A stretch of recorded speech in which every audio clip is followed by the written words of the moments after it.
Sakysite ankstoka, tačiau tiek Osvaldas, tiek ekspertas įsitikinę, kad planavimas yra geriausias būdas pasiekti tikslą. Tad patogiai įsitaisykite tie, kam aktualūs įtempiamų lubų sprendimai. Kadangi statybose per anksti planuoti darbus tikrai niekada nebūna, šiandieną mes pasikalbėsime įtempiamų lubų klausimų. Dabar žiūrint atrodo gal kiek ir per anksti.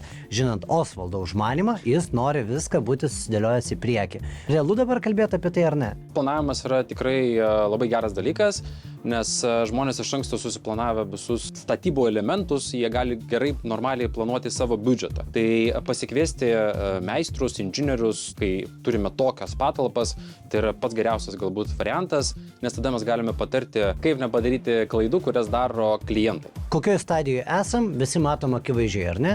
Ir kaip išsaugoti tą lubų aukštį? Lubų aukštis yra išsaugomas tokiu būdu, kad reikia nusimatyti visus inžinerinius sprendimus ant lubų, prasivesti vamzdžius ir tada nuo žemiausio taško dar turime atimti apie 4-5 cm įtempiamom lubom. Jeigu darysim paprastus sprendimus, nedarysime nišų užuolaidoms, tai tuomet ir nusileidimas bus apie 4-5 cm nuo žemiausio taško. Jeigu mes norėtumėme turėti, pavyzdžiui, nišas užuolaidoms, tai nusileidimas turi būti suplanuotas apie 8-10 cm.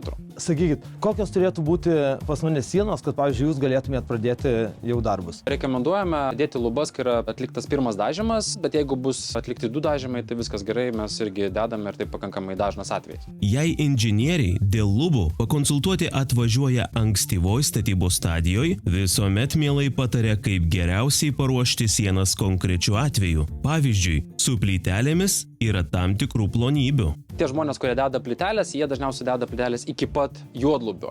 Mes rekomenduojame daryti 5 cm tarpą ir jį pabaigti gipsu arba užtinkuoti, nes mes tvirtinamės prie sienos. Tuo atveju, jeigu plytelės yra iki pat juodlubio, mes turime tvirtintis prie juodlubio, bet ne prie sienos, o tai išbrangina sąmatą. Į internetą įvedus, ar ne, įtempiamos lubos. Na, mes rasime tiek daug pardavėjų, pats žiūrėjau, kad, aš neįsivaizduočiau net nuo ko pradėti, jeigu reikėtų.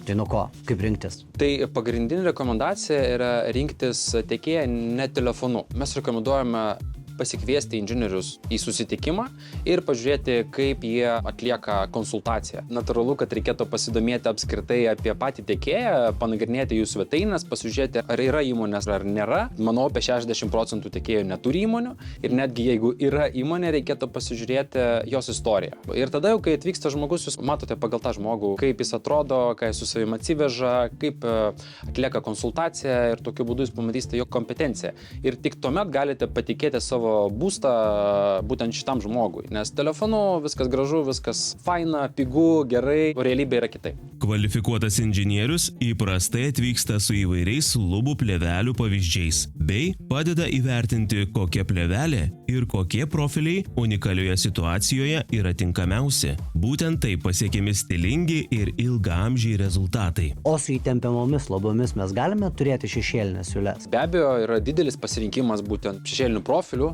kurie yra skirti įtempiamom lubom. Yra esminiai dalykai, kurie skiriasi, bet atsakant į jūsų klausimą, tai be abejo taip. Pakalbėkime apie tai, kaip vyksta montavimai, ypatingai, kada norime pasiekti šešėlinės siūles. Šiaip nėra skirtumo ar šešėlinė ar ne šešėlinė, principas yra labai panašus, yra pamatuojamas lygis, tuomet yra mušami profiliai palei perimetrą, sudedamos aikštelės šviestuvams, taip pat jeigu reikalingos nišos arba ledinis apšvietimas, sudedami yra profiliai atitinkami ir tuomet jau pradedama kaitinti plėvelę. Sudedami kampai ir tuomet jau tempiamas yra perimetras. Esu viską kaip tik prisivežęs ir galiu jūs parodyti, ką turime lagamine.